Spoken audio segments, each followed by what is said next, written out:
I can still remember the look on her face when I said it. I honestly don't think she believed me at first. We were on a call to help her with her Notion space, but as the call went on, it became really clear that Notion was not a really good fit for her. She wanted it to work because she felt like she should be using it. And so when I told her, let go of Notion and just go back to what you've been using for a long time now, which is Apple Notes, she looked like a mix of both relieved and shocked. It was no secret at the time, I was a huge fan of Notion. I was teaching it. I was and still am a Notion ambassador. But for her, it was not going to be sustainable. It was not a good fit. And as we talked more, it became clear she had a pattern of using Notion for a few weeks, and then she would slip back into using Apple Notes. And then she'd start to get mad at herself because she struggled to find what she was looking for, starting to remember or struggling to remember, did I put it in Apple Notes? Did I put it in Notion? And it was starting to mess with her. And this was all because she convinced herself she should use Notion, even though her instinct was always to go back to Apple Notes. So, somewhere along the way, she got this idea in her head that Apple Notes was too basic or that it was inferior to some of the other options. It did not have as many bells and whistles as some of the others. And so she started to compare it that way.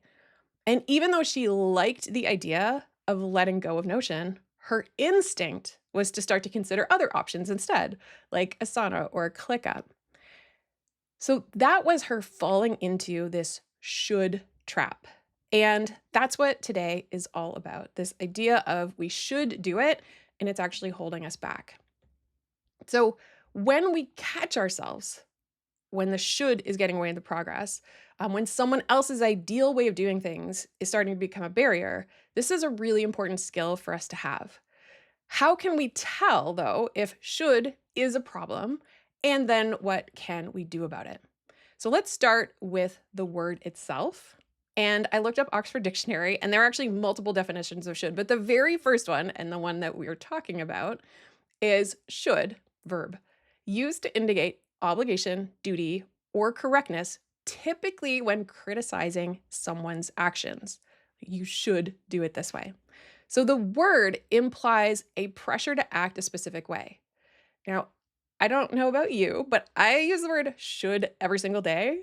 I should empty the dishwasher in the morning. I should set a reminder for that task later in the day. To me, these are part of my daily life, and I don't find them harmful or disruptive. They are based on real experience of what actions tend to help me be an adult.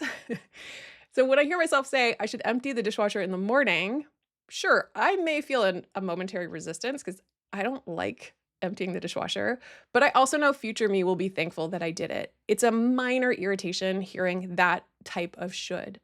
Now let's compare that to when I hear myself say, I should spend 2 hours crafting the perfect thumbnail for YouTube to optimize clicks on my videos.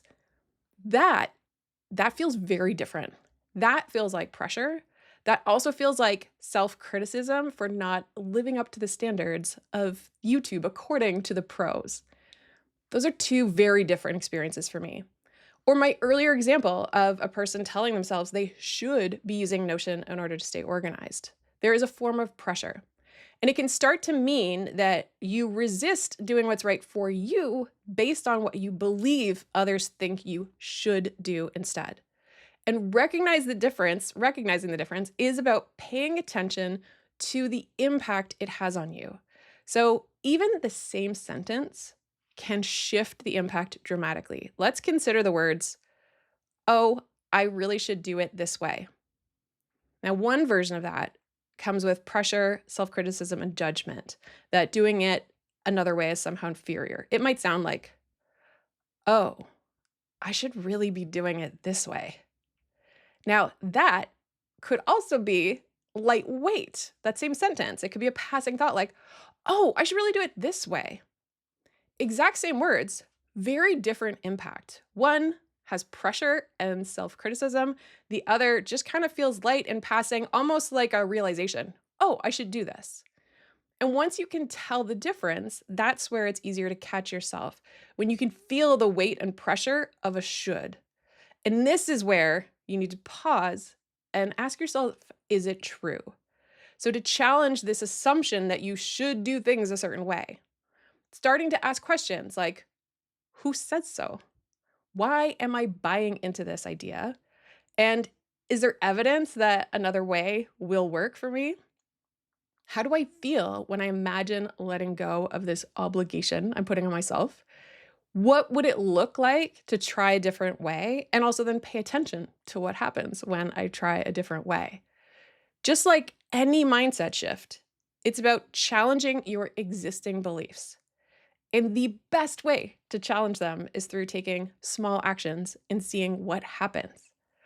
What if I go with my instinct here? What if I try things that feel more natural to me? Or my favorite three questions: what would it look like if it were easy? What would it look like if it were fun? And what would it look like if I were fearless? Contrasting those to all of the shoulds we're putting on ourselves. Now, the important part is permission. I need you to give yourself permission to let go of the shoulds, permission to experiment based on what might work better for you, and permission to change your mind if you try something and you realize it's actually not that great of a fit and you need to do something else instead. And sometimes it can actually help to hear permission from someone else. Like on that call when I said, let go of Notion. The relief she expressed was a sign that she wanted validation that her way, using Apple Notes, was not inferior or not wrong. It's just simply another option. But it's not always obvious to us right away, and sometimes it's hard to give ourselves permission. If you are struggling to give yourself permission to make a change, to let go of a should, talk to a trusted friend. Now, there are different types of trusted friends. There are the straight talking, tough love type. And then there are the other ones. And I think in this case, you want the other ones, the kind who, if they knew you were struggling at all, they would not hesitate to support your decision, to say, try the other way, let go of the pressure, let go of the obligations. That's the kind of friend you want in those situations. Or maybe just hearing me say right now, you have permission to try a different way. Trust your instinct. And maybe when you hear this, you know immediately the thing you want to change right away. And that's perfect if that's the case. I've had those situations where as soon as someone says, you don't need to do it that way, I know immediately what I want to do. And now I feel free to do it. Or maybe the idea of trying a new way actually feels a little bit daunting or scary. And if that's the case, start with small changes. Pay attention to what happens when you make those small changes, and then try making a few more changes. Instead of diving into the deep end, you're sort of dipping your toe in the pool. Now, this actually brings me to my new experiment, which is actually very similar to the first experiment that I shared on this podcast. It's about social media, but specifically, it is about letting go of the shoulds from the pros in order to find a path that feels sustainable. So, back in September, when I was trying to get more into Instagram, my first experiment was about Instagram. I had joined a challenge that was sort of a post every day in September. Now, I chose to post every day on the weekdays and take the weekends off. And I really like the accountability. That really, really works well for me. It's something I've shared over and over. However, the pace was not sustainable. So as soon as that accountability dropped off, the challenge was over, and I started traveling and going to visit family, dealing with some different obligations I had. It completely fell off the tracks. Now, when you combine this with the fact that I was starting to question, what is my message and who am I talking to? That became sort of the perfect storm for me to just kind of go quiet. And I realized that this is actually a pattern that I've had over the years where I tend to kind of swing like a pendulum back and forth, where I have a tendency to kind of go all in and then just go silent for a while. There are different reasons why this happens. Sometimes there are true things stressing me out going on in my life. And other times it's just me kind of being burnt out because I swung too far in one direction and then I just whiplash back the other way. This is common for me, and the more I understand my brain, the more I can see why this happens. I tend to be someone who's also kind of impulsive. I get an idea, I go all in, and then I get tired. So the idea of doing something in moderation has never been my strong suit.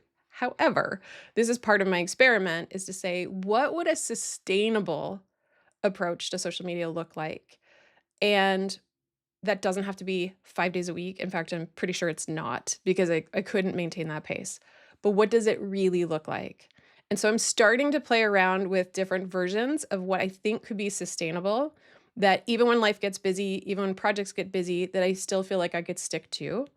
And I could experiment a little bit with having a backlog, also not something that's very natural to me, but there might be ways I can use accountability as a way to do that. And so I'm starting to look at that. I haven't ironed out all of the pieces, but I did want to share that because I do think it's related to what I'm sharing today, this idea of what you should do. And I mean, when it comes to social media and having a presence on there, there's so many shoulds. There are so many people giving advice, and some of that advice is pretty extreme about how often they think you should be posting. And so I want to ask myself, what is the thing that I need to be doing? And questioning those shoulds and trying something different that I think instinctively will work for me.